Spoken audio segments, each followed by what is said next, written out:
Good morning, good morning.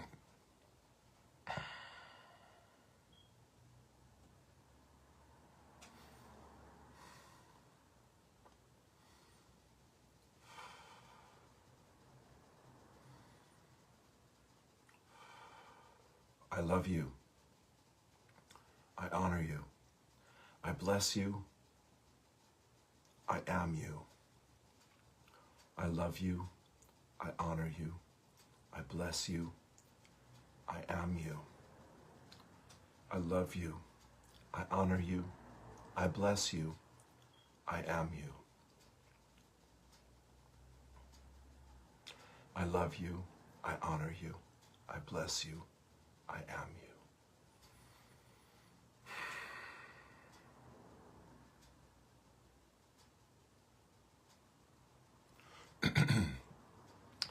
I am my I am presence, and I am one with my Father, Mother, God.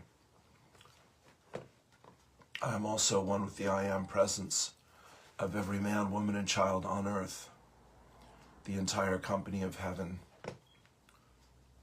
the angelic kingdom, the elemental kingdom, and Gaia, Mother Earth.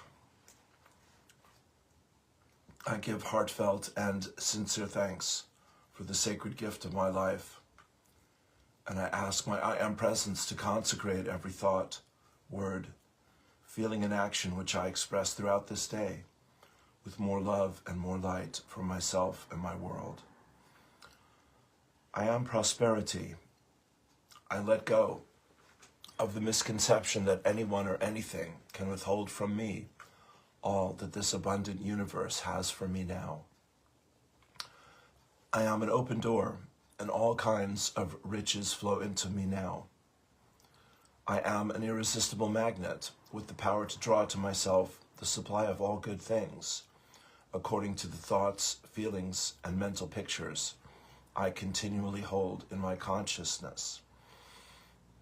I realize that I am responsible for my life situation, and I have the power to create whatever I wish in my life of this moment. As of this moment, I choose to create for myself a life of health, success, happiness, and prosperity.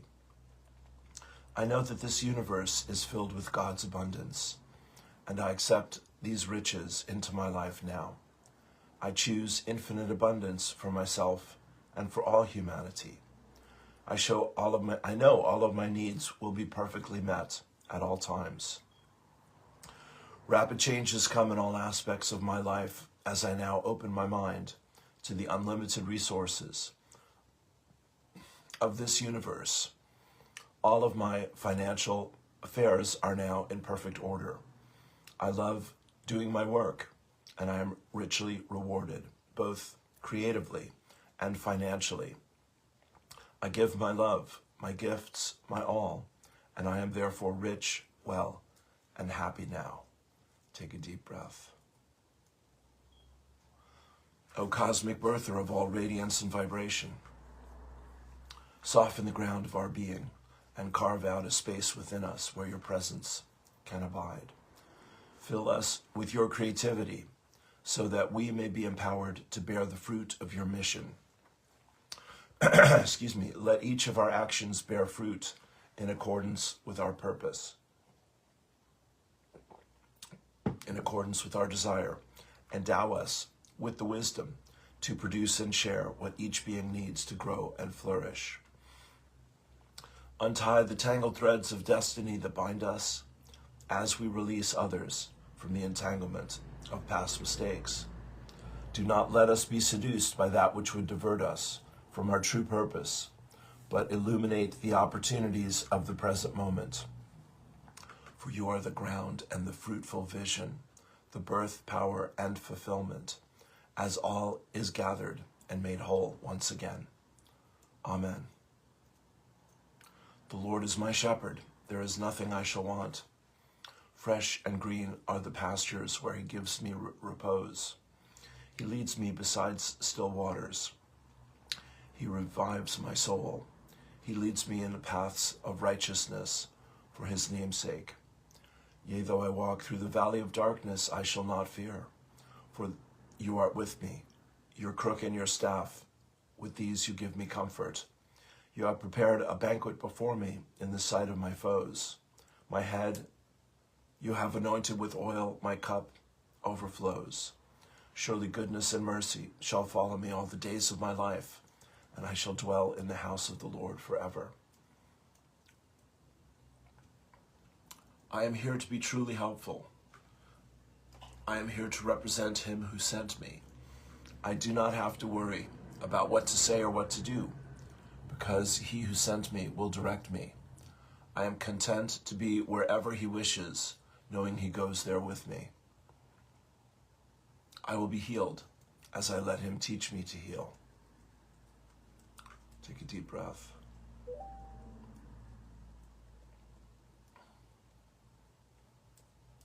And I am the open door for the violet flame. I am my I am presence, and I am one with the I am presence of all humanity. As one voice, one breath, one heartbeat, one energy, vibration, and consciousness of pure divine love. We invoke the most intensified frequencies of the fifth dimensional crystalline solar violet flame of God's infinite perfection that cosmic law will allow.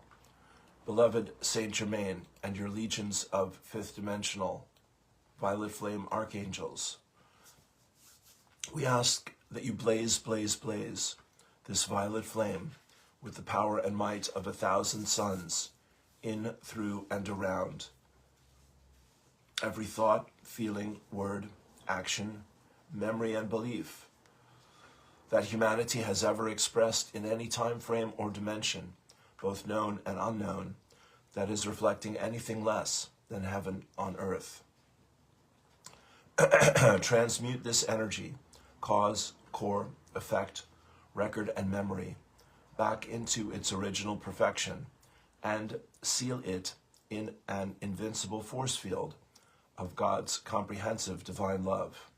We accept that this activity of light is being God victoriously accomplished, even as we call.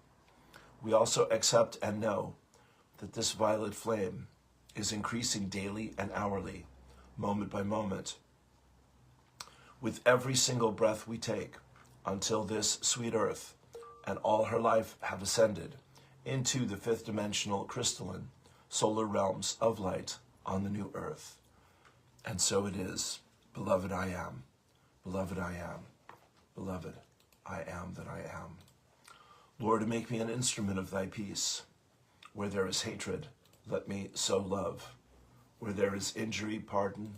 Where there is doubt, faith. Where there is despair, hope. Where there is darkness, light. Where there is sorrow, joy. O divine Master, grant that I may not so much seek to be consoled as to console, to be understood as to understand, to be loved as to love. For it is in giving that we receive, it is in pardoning that we are forgiven, and it is in dying that we are born to eternal life. Father, Mother God, indwelling Holy Presence, Lord God Almighty, great and perfect Spirit of love and light, use me this day for your divine and joyous purpose, that thy will be done in my world, in my life, in my heart, and in my mind as one. Let me be a blessing and an inspiration and an example to everyone I think about, connect with, and interact with on any level. Use me this day for your divine purpose. Let God's love and light, the light of God, Goddess, all that is, shine brightly in my heart, now and unto forevermore. I am free, I am free, I am free. I give thanks, I let it be. It is so, so it is. And together we say, Aho, Ashe, Alhamdulillah, Shah, Namaste. Peace, peace, peace. Thank you, thank you. Well, I literally just woke up and turned on the kettle and buttered my scone, and here I am, my friends. Yeah, great to be here with you. The first thing I'm seeing is Time magazine covering the monks on their journey. Monks on a Journey, a 2,300-mile pilgrimage for peace, kindness, and compassion. And would you know, in my Gael Talk group yesterday at the library, our Irish conversation, the subject was politics, was Irish politics, but American politics came up for some good reason, and I got to share the story of the monks yesterday in the group and send it to everyone on their phone. I've done it before. I'm sitting there, we're all on the same WhatsApp. There's about 20 of us in the room, and I send something and everyone's phone starts beeping.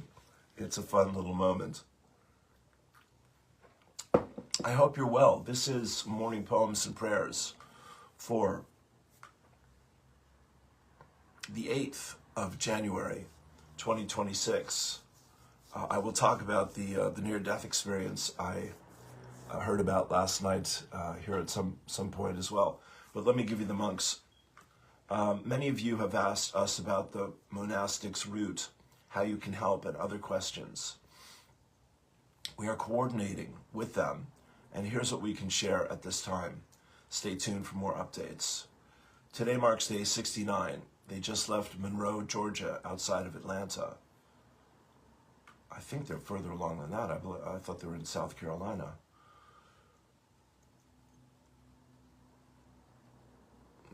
Okay.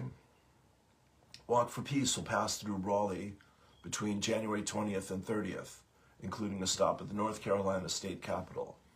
We will share local routes when available.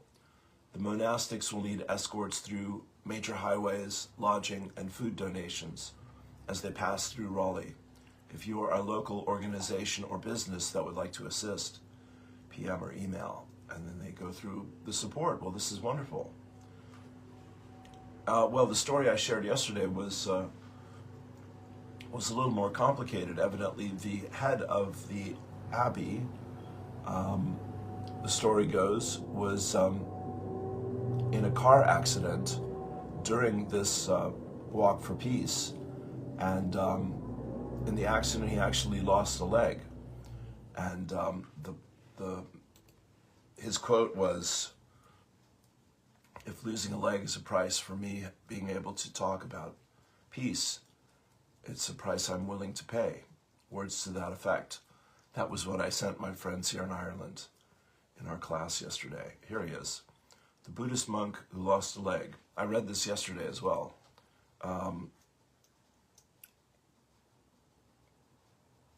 He says, please, he says, Mahadam was not angry and he did not shame the driver. He chose forgiveness and compassion instead. In an interview, he said, losing a leg is a sacrifice I don't mind making if it helps spread a message of peace, love, hope, compassion, harmony, and kindness.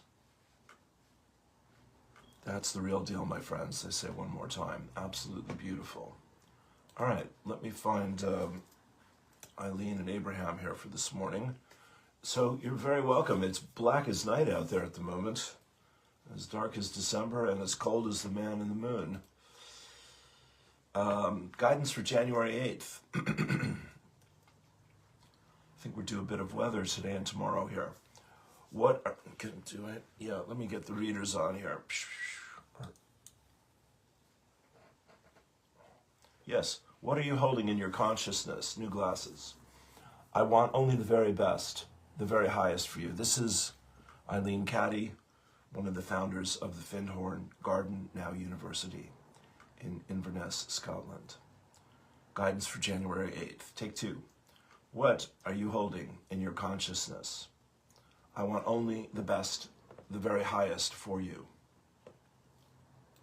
If you choose of your own free will anything less and draw it towards you, and are satisfied with second best, there's nothing I can do about it. Never be afraid to expect the best. Never feel you are unworthy or are not justified in having the best.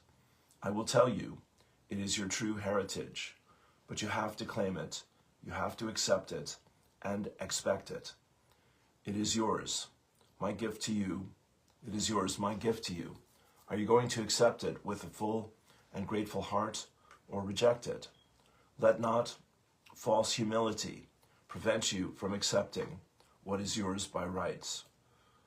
Do not just accept it, but glory in it, and give eternal thanks for it.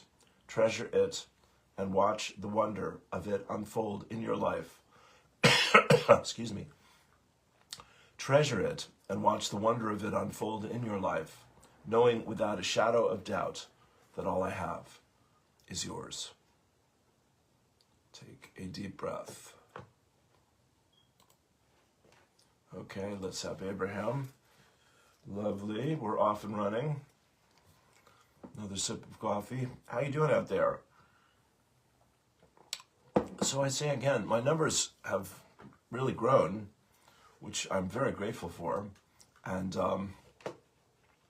please feel free to make a comment or ask a question or share your own story with us. All of those things are very welcome. Abraham, you cannot have a happy ending to an unhappy journey. All right. Well, here's a picture of Hermann Hesse, one of my heroes. The novelist, the writer of Siddhartha and Steppenwolf and Damien, which is the first one I read. What was I? I think in the 6th grade I read Damien. That lit me up. Hermann Hesse dropped out of seminary at 15 years of age. He was German. He had a mental breakdown and attempted suicide. He became a Nobel Prize winner who defined 1960s counterculture. Hesse was born in 1877 in Kahl, Germany, to a family of Christian missionaries and scholars. His parents expected him to follow their path, study theology, become a minister, serve God. At 13, he entered a Protestant seminary to train for the ministry. Within months, he was miserable. The rigid discipline, the rote memorization, the suppression of individual thought, it all suffocated him. At 15, he ran away. When his parents forced him back, Hesse attempted suicide. He was sent to a mental institution for treatment. When he was released, his parents finally accepted that he wouldn't become a minister. He dropped out of school entirely and became a bookshop apprentice. I never knew this, having worked in bookstores for about 15 years, my 20s and 30s. For years, Hesse worked in bookstores and factories, reading voraciously in his spare time, teaching himself, writing poetry and novels that no one wanted to publish. He was depressed, isolated, and convinced he was a failure. Then, you didn't know you're going to have Hermann Hesse's life story today. Then in 1904, at age 27, he published Peter Kamenzind, a novel about a writer searching for meaning outside of conventional society. It became a bestseller. Suddenly Hesse was a literary star. But success didn't cure his inner turmoil. During World War I, Hesse, who became a Swiss citizen, was a vocal pacifist. He wrote essays condemning nationalism and war. Germans called him a traitor. His books were banned in Germany. His marriage fell apart. He had another mental breakdown and underwent psychoanalysis with a student of Carl Jung. These crises became the foundation for his greatest works. In 1922, he published Siddhartha, a novel about a young man in ancient India who leaves his comfortable life to seek spiritual enlightenment. The book drew from Hesse's deep study of Buddhism, Hinduism, and Eastern philosophy. It explores the idea that wisdom cannot be taught. It must be lived and discovered through personal experience. The book contains one of Hesse's most profound insights. Wisdom cannot be imparted. This is from the book. Wisdom that a wise man attempts to impart always sounds like foolishness to someone else. Knowledge can be, that's very, very brilliant. Knowledge, excuse me, knowledge can be communicated, but not wisdom. One can find it, live it, do wonders through it, but one cannot communicate and teach it. Makes my job very interesting. In 1927, Hess published Steppenwolf, a dark, surreal novel about a middle-aged intellectual named Harry Haller, who feels split between his civilized human side and his wild, wolf-like nature. It's a book about someone who doesn't fit in anywhere, who despises bourgeois society, but can't fully escape it, who contemplates suicide, but ultimately discovers that life's absurdity might be the point. Hess wrote, man is not capable of thought in any high degree, and even the most spiritual and highly cultivated man habitually sees the world and himself through the lenses of delusive formulas and artless simplifications. I hope you're enjoying this. I'm really digging it here. When Steppenwolf was published, critics didn't know what to make of it. It was too weird, too dark, too experimental. Then came the 1960s. Young people rebelling against conformity, experimenting with consciousness, expanding drugs, rejecting materialism, seeking Eastern spirituality. They found Hermann Hesse. Siddhartha and Steppenwolf became counterculture Bibles. College students carried dog-eared copies. Rock bands referenced him. Timothy Leary praised him. Hesse's books spoke directly to a generation asking, who am I beyond what society tells me to be? By then, Hesse was in his 80s, living quietly in Switzerland, bemused by his unexpected resurrection as a guru to American hippies. Okay, well, a great man with great wisdom. He says, I have been and still am a seeker, but I have ceased to question stars and books. I have begun to listen to the teaching. My blood whispers to me. He died in 1962 at the age of 85, just as his books were becoming a counterculture phenomena in America. His life story is the ultimate proof of his philosophy, that the path to authenticity requires breaking away from what others expect, enduring isolation, and misunderstanding, facing your inner demons, and trusting that living truthfully, even when it looks like failure, is the only way to find real meaning.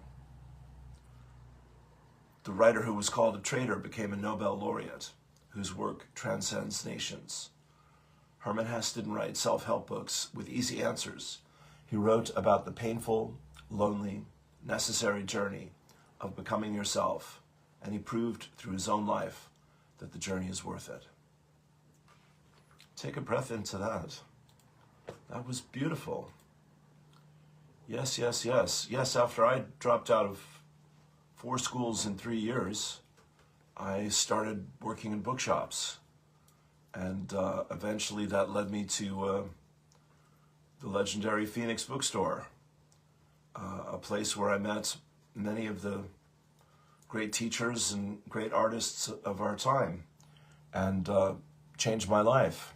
And actually I have a friend from the bookstore who's reached out to me after 40 years, and she's coming to Ireland. We're going to meet up in a few weeks. Lisa. Life is amazing, my friends. Okay, let me give you the Course in Miracles for today. Bibbidi bobbidi boob. Yeah, the last book I read was his last one by Hesse. His novel, The Glass Bead Game, and it's his longest. And yeah, just, the other favorite is Narcissus and Goldmund. I'm being reminded. You have an aesthetic and a sensualist, as best friends. Okay, I think that was yesterday. All right, we have a review. We'll give you yesterday. There is no cruelty in God and none in me. Lesson 170. No one attacks without intent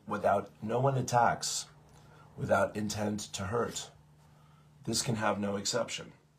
When you think that you attack in self-defense, you mean that to be cruel is protection. You are safe because of cruelty. You mean that you believe to hurt another being brings you freedom.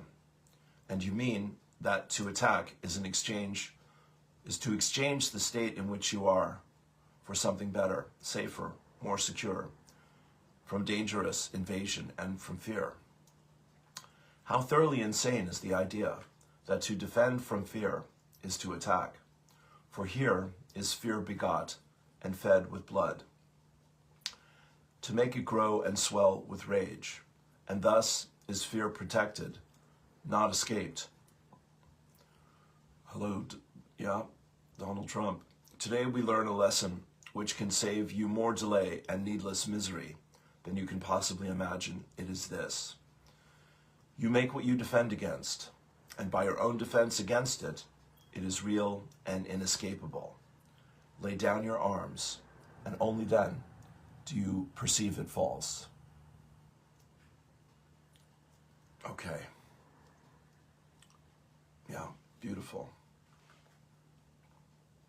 It seems to be the enemy without that you attack. Yet your defense set up an enemy within, an alien thought at war with you, depriving you of peace, splitting your mind into two camps which seem wholly irreconcilable. For love now has an enemy, an opposite, and fear, the alien, now needs your defense against the threat of what you really are. All right, well, we'll give you the quote. Nothing real can be threatened. Nothing unreal exists. Herein lies the peace of God. Thank you. Let me just share that on the page. And we'll take a look and find some, perhaps a bit of poetry to lighten things up. Good news from Iran, if you're paying attention to any of that, and you might be. The people of Iran appear to be taking their country back, and the army and the security forces are siding with the people, and it's a wonderful, wonderful thing. Thank you, God. May it continue to spread. Well, here's one. On May 25th, 1986, we're coming down memory lane here, something truly remarkable unfolded across the United States. More than 6 million people from every walk of life joined hands. I was there for that, forming a single human chain stretching from New York City all the way to Long Beach, California. The event, known as Hands Across America, transformed strangers into neighbors and made hope visible, while celebrities like Michael Jackson and Lionel Richie helped shine a spotlight on the cause. The real power came from everyday people, parents and children, workers and students, standing side by side with a shared commitment to fight hunger and homelessness. For 15 unforgettable minutes, a living ribbon of humanity crossed cities, deserts, farmland, and rivers, proving that even in a vast and diverse nation, unity is possible. Would it be a good idea to do this again? The effort raised millions for food banks and housing programs, but its greatest legacy wasn't financial. It was the message it left behind, a reminder that when we reach out and join hands, literally or figuratively, we can create something far greater than ourselves. And here's the closing quote, and perhaps now, more than ever, it's time to reach out again. Amen to that. Okay. I had my LifeWave group last night. That was crazy great fun. And Eileen and I got her over the finish line to sign up her first brand partner, Jackie, which is also wonderful. Nikki Hamid, Thank you, everyone who's a part of that. It does not matter how you do it. Whenever you compare yourself to others, you get yourself lost. Everything fits in when you allow it to. You are a vital, eternal point of light within infinite creation, and you are perfectly fit and you fit perfectly, as we all do. You might be perfectly fit, but you fit perfectly. So each of us, just being who we are, gently, lovingly, joyfully, is how we make up the whole, W-H-O-L-E. Your path is unique, and no one else has exactly your point of viewing. And we have made the choice, and have made the choice you have made, the what and how you experienced. Try and see with my eyes. To try and see with my eyes is to negate yourself. I can only remind you of what is already inside you to know. It is your knowing that makes you so precious, and it is your loving which is your gift to us all. Thank you for shining. I so love you, Nikki. P.S. If you can see that behind the personality of you is the perfect being of you, who you think you are now is a simple reflection that you have taken on in order to have this adventure. Since you are already a perfect expression of the reflection you wished to experience, it seems rather a pointless waste of time to try and be what you already are. Excuse me. Play the part you have chosen for yourself now. Be yourself. Everyone else is taken. Relax into it. Let it unfold to you with untold surprises and delights. Let it unfold to you with untold surprises and delights. Beautiful. What others are is just their choices for this time. It is really none of your business except to revel in joy of your open and shared experiences. Relax, have fun, enjoy. We take ourselves too seriously. I think I read this yesterday. And loving yourself is really only about taking all the parts of you back into you by owning and befriending it all. The good, the bad, the ugly, and the awesome. Take a deep breath. Nikki Hamid. Guthi Maroba. Yeah, so it was second Christmas yesterday for some folks. Thank you. And Houston George Taylor, good morning. Here is Guthi Maroba in his Christmas message. He says, to all my Ethiopian friends around the world who celebrate Christmas today, I am wishing you peace and joyful celebration. Thank you very much. So I only know this because a couple of the folks in my LifeWave group are Eastern European, and yes, last night was their Christmas, and lovely. Anna and a few others.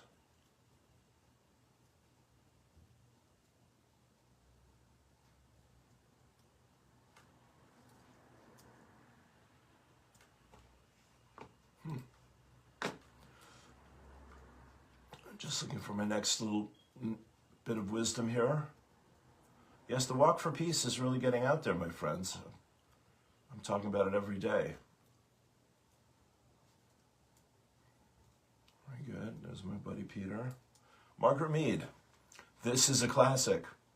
Never doubt that a small group of thoughtful, committed citizens can change the world. Indeed, it is the only thing that ever has. All right, well, as I'm looking for something else to share with you, I'll direct your attention to this video I found last night. I shared with Annie.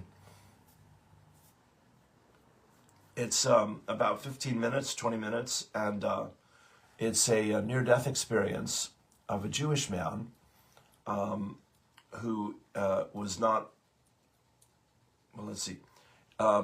It's a near-death experience of a Jewish man. He says that this happened to him just recently. And in his near-death experience, long story short, he meets Jesus, and Jesus gives him information about no less than 5 events that are destined to happen in this month, in January, and the first of those is meant to happen today, on January 8th. And I won't go too far into the details just yet, but it really got my full attention, and that's why I'm taking time to talk about it and suggesting that you take a look at it. It's on my page, yeah. Jewish man has near-death experience, meets Jesus, prophecies about January. Here is Heart of Lemuria.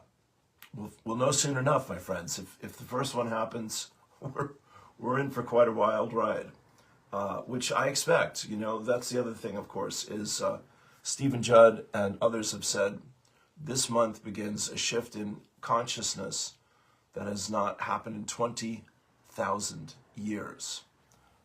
So if that doesn't get your attention, I don't know what would.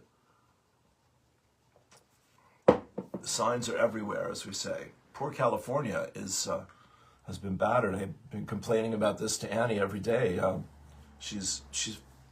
son, took a slip on the ice and needed surgery to repair his hip and to realign his new hips, which he'd just gotten, I believe, done. And so she's got a 2-week delay before she goes back out there, which I think is good timing, because I've never seen California weather like this in all my life. It's just one storm after another for the last 2 straight weeks. The coast and most of the state, and this goes on up into Oregon and Washington as well. We'll know more as it unfolds. Here's Heart of Lemuria from our friend Tanya. She says, I stand at the gateway into new life, open to all possibilities. I am pure light energy, able to travel in any direction I choose. Let it be simple. The heart knows the way. Listen within. Know thy truth. Live it, love it, be it. Trust the way, the ever-expanding path of joy. Allow the surge, the flow, as it carries me forward. Gently, persistently, encouraging me into all that I am. Breathing that loving guidance through every part of my being. Knowing all is well, all is possible, and love holds us all within the one. Take a deep breath. Thank you, Tanya. Beautiful.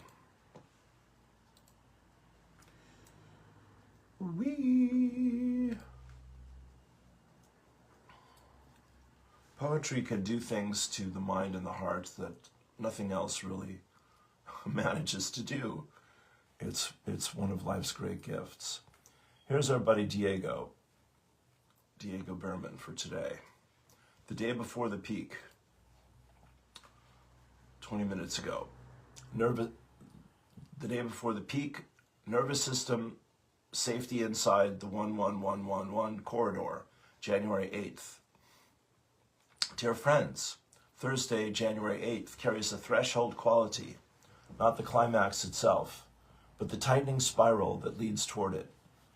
As we move deeper into the 111 to 1111 corridor, so yes, 111 was the 1st of January, 2026, and 111 is the 11th, I believe. The energy today is focused less on awakening and more on stabilization, activation, integration, manifestation. The system knows something is coming. The body senses the approach before the mind can name it. This is a day where the nervous system becomes the primary interface with change, asking not for insight, but for safety. Physically, many may notice a need to slow down, even as the mind feels alert.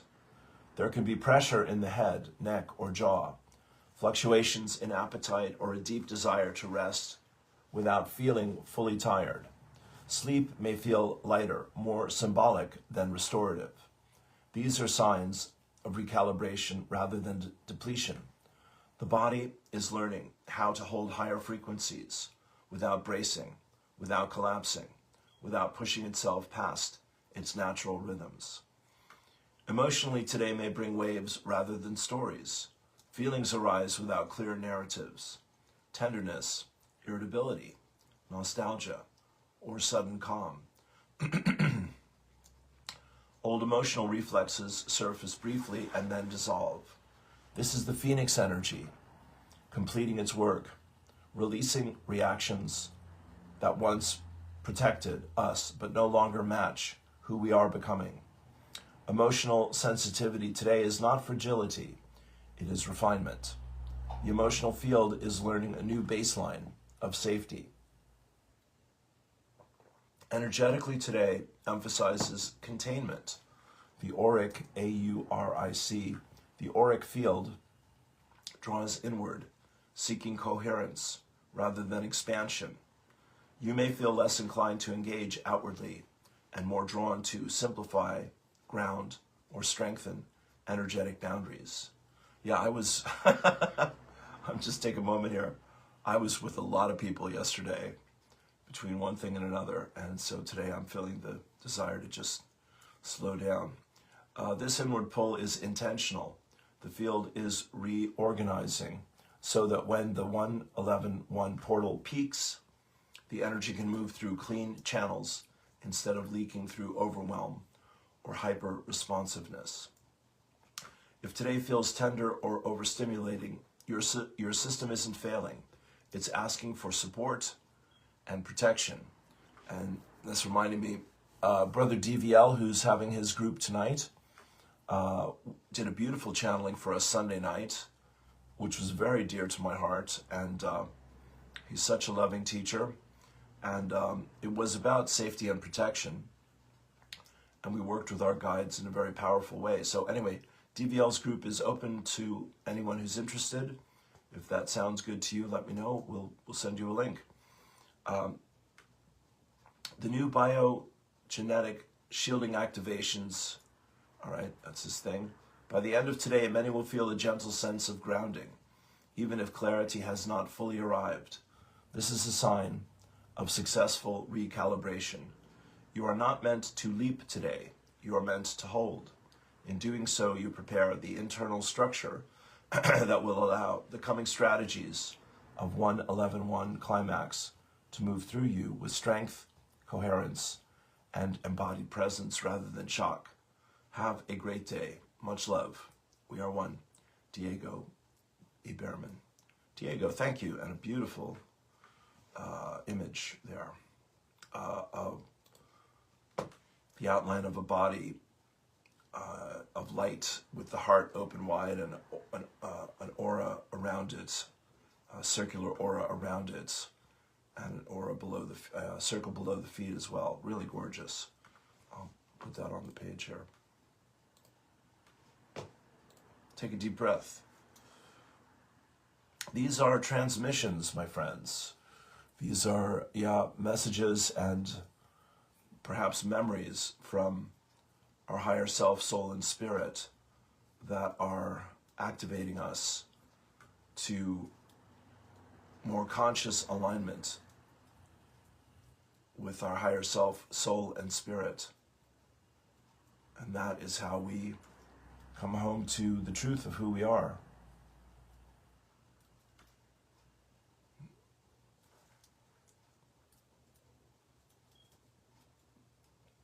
Take a deep breath.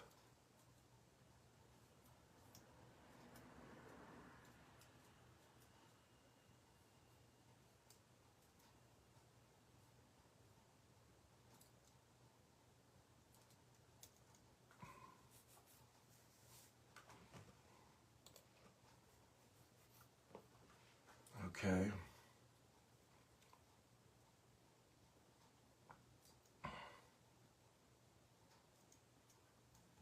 Standing there, confidence isn't about thinking you are better than everyone else. It's about recognizing that you have no reason to compare yourself to anyone else. It's about knowing that you are enough, just as you are. Release the burden of trying to outdo other people. Your energy is best spent on your own journey. Focus on yourself. All right, sir.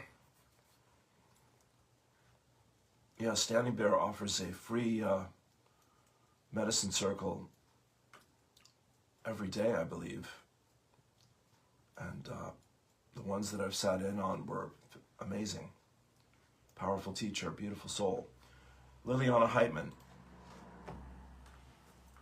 Pollyanna-ish optimism is invalidating. Points to a precise psychological misstep. The problem lies in optimism imposed, where recognition, accuracy, and truth are needed first.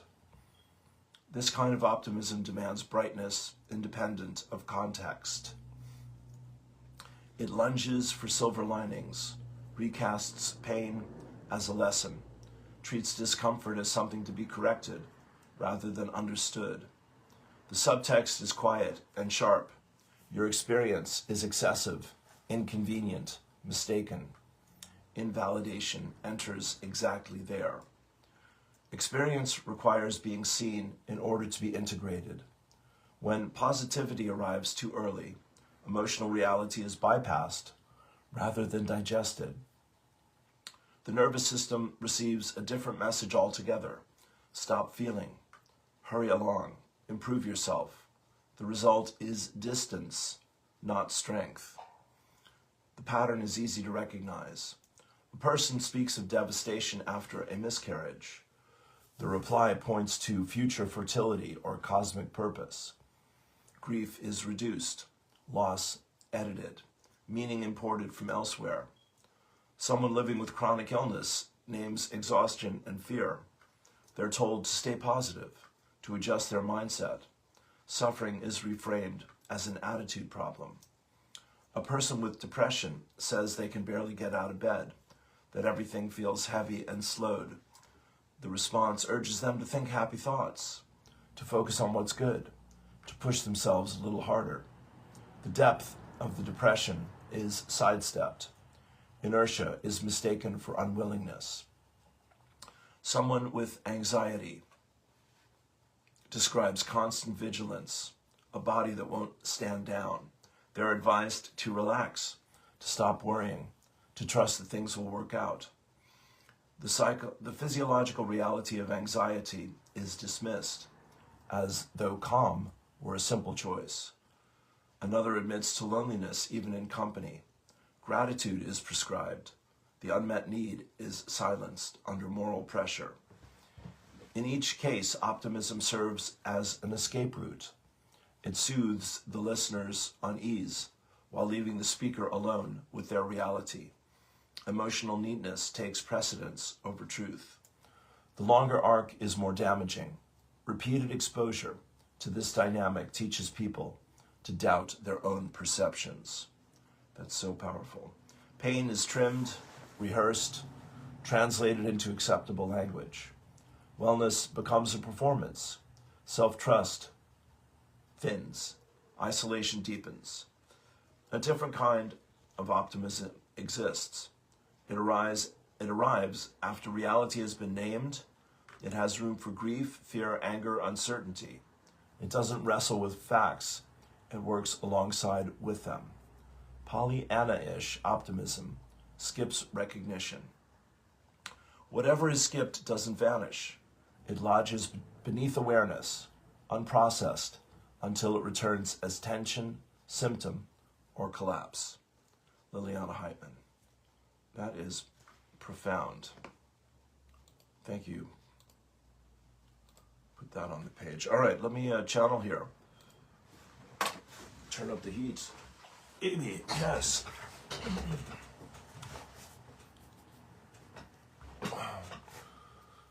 We're coming down the home stretch of this week's Morning Poems and Prayers. Thank you for being here.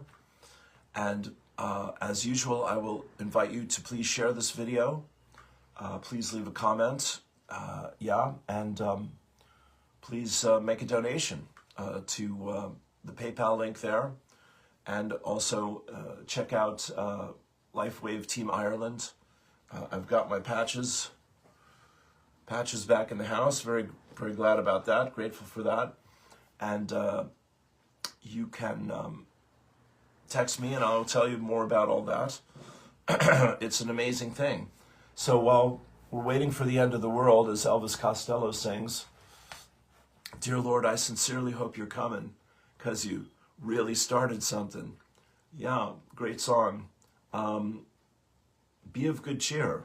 You know, Liliana's point here is devastating and quite true. If we don't grieve, we can't heal. You know, and this has been a time of a lot of grief for many people. But I also see and sense we're all coming out from under the dark cloud of this last year, which was a lot of fear and confusion, to put it mildly, for many, many people. But I think what we've come to, and maybe I'll channel about this here, what we've come to is clearer definition of our own, as Hesso's just being used as an example, of our own self-worth. And Liliana's message about emotional authenticity and spiritual integrity. Yeah, ain't nothing like the real thing, baby. You know, it's got to be real. And we feel when I say, you know, someone's the real deal, we feel that. We feel people's strength and courage and confidence and joy and freedom. It lifts our spirits because it is our natural state of consciousness. Human beings are built for happiness. The basis of life is freedom. The purpose of life is joy, as our friend Abraham reminds us. And this can be a joyful time, my friends. Let me put a little sugar on all that. This can truly be the most exciting time of our lives. But not if we go unconscious. That's how I managed to fall on my face in the middle of the street a few days ago. I with my new glasses, these are my readers, but my new street glasses, I stepped off a curb that I didn't know was there and fall down in slow motion, you know, a 6-inch space there, and twisted my ankle a little bit. Everything's fine. The only thing that was wounded was my pride, I'll say again. But I had help immediately, and it got my attention. And that's what life is asking us for. It wants our attention. Pay attention or we'll be paying other things. And so, let me give you my guides here as we finish up for the week. Yeah, thank you, thank you, thank you. Go ahead and close your eyes, turn within, take a deep breath.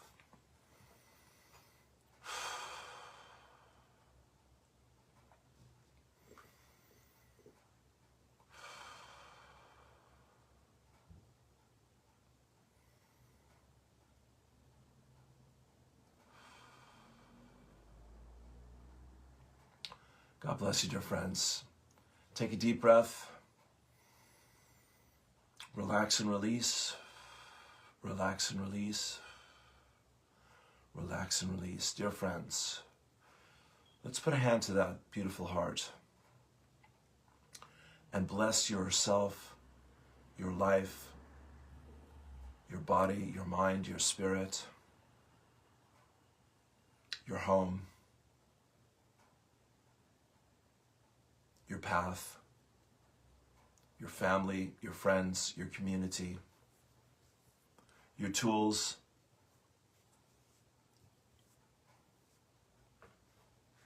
your toys,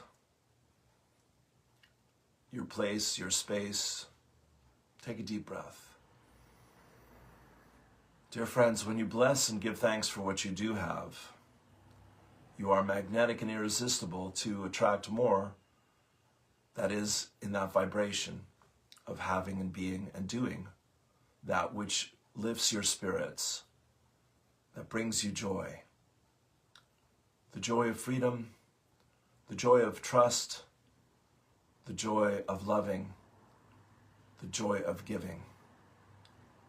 the joy of living the very best life that you can imagine possible. Take a deep breath. You may put your hand on your lap. Dear friends, your heart knows what your mind struggles to believe. And so the work of meditation and prayer and poetry and hearing and sensing and feeling and finding the truth in the words that you are listening to and reading and sharing with each other are transmissions of light and of love, absolutely so. And they bring you back into this clarity where all things are revealed once again. What is important? What matters to you? What makes things work in your heart, soul, and spirit? What allows things to then reflect that work in your body, mind, and life, dear friends? You are generating. You are generators of energy. You are suns, dear friends. You are stars. You are points of light, pillars of light, the light of the world, dear friends. And as you find and follow the truth that opens your heart and lifts your spirits, so you are listening, trusting, and following the messages and the meanings that your higher self, soul, and spirit has laid within you and around you. Take a deep breath. Dear friends, you can imagine that it's almost as if you're passing through a dark wood in the middle of the night. And dear ones, you're making your way and finding your way and seeking your way. And in moments such as this, you call upon everything you are, and more than you know you are as well, dear friends. Simply put, you call upon your spiritual resources, those energies that transcend the five senses, that transcend the illusions of time and space. And so you are lifting yourself up and creating energetically and intuitively that which is the path for you to make your way. The world is undergoing the greatest awakening, healing, and growth of its experience, and you are here for this, and you are here as this, dear friends. You are what the world knows not of, dear friends. Your path, your courage, your commitment, your devotion, your dedication, your willingness, dear friends, to try and try again, to seek and to follow, to look and to listen, to understand, to believe, and to know, dear friends, is your greatest gift to yourself and to your world. As was said, you can only make a choice if you know there is a choice to make. Right now, for most of the world, the choices are about survival. Before long, the choices of this world will be about growth and freedom. You are standing in the breach, dear friends. You are that bridge between heaven and earth. You are the ambassador of the future, reaching across the past, dear friends, reaching around the past, if you could say it that way, and finding the present eternal moment of now to lift people up, to lift your own spirit first, and to lift others through your example and through your inspiration, dear friends, and through your path making, dear friends. So, knowing this, understanding this, realizing this, seeing this, trusting this, dear friends, enjoy the process of co-creating with your higher self, your soul and spirit, with your guides, guardians, teachers, and friends, a path of joy and freedom, a path of love and meaning, a path worthy of you, dear friends, and worthy of the world, a path in harmony and balance with the beauty and the richness of Mother Earth in her awakening, in her healing and growth, helping you, lifting you up, showing the way. Dear ones, as you take time and make space for peace, as often and as deeply as possible, listening to the whisper of the blood in your veins, as Hermann Hesse is quoted here, you can truly begin to hear the song of freedom, of this earth, and of the human spirit as one. Take a deep breath. The heavens are full of reminders, dear friends, of way-showers, of reflections, of the big picture, and the great teachers of the past, of the present, and of the future, outside of time and space, are revealing themselves to you who are open and receptive. Pay attention, listen, seek, ask, knock, and give thanks, dear friends, we say again. For you are the answer to the question, what is life about in this time and space? What is the meaning of my life, dear friends? It is joy and freedom that comes from love and light. So powerful, so beautiful, so simple, and so true. Know yourself as we know you, unlimited by time and space, yet focused, paradoxically, the heart of the paradox, in the world but not of it, dear friends. That balance, that harmony, that way-shower between what has been and what is destined to be. How good can you stand it, dear friends? How much love, happiness, peace, and freedom will you allow your life to express and experience? As Eileen has said here, dear friends, you are deserving of all of it. Can you let that in? You have the availability of all of it. Can you let that out? You are needed and wanted. And your voice, your vision, your message, and your music, dear friends, in every regard, in every form, is what the world is listening for today. Shine your light. Shine your light. Shine your light. And share your love. We love you so. Peace and blessings. Namaste.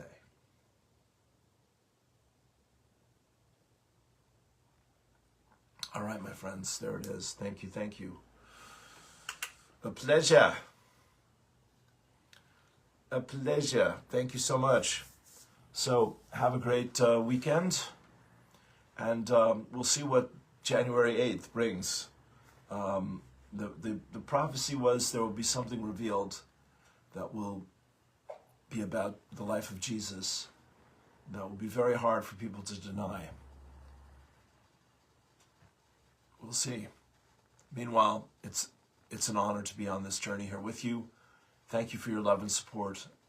Truly, if you can make a donation, that would make a huge difference in my life. Thanks again. I'm also available for sessions. Peace and blessings. Namaste.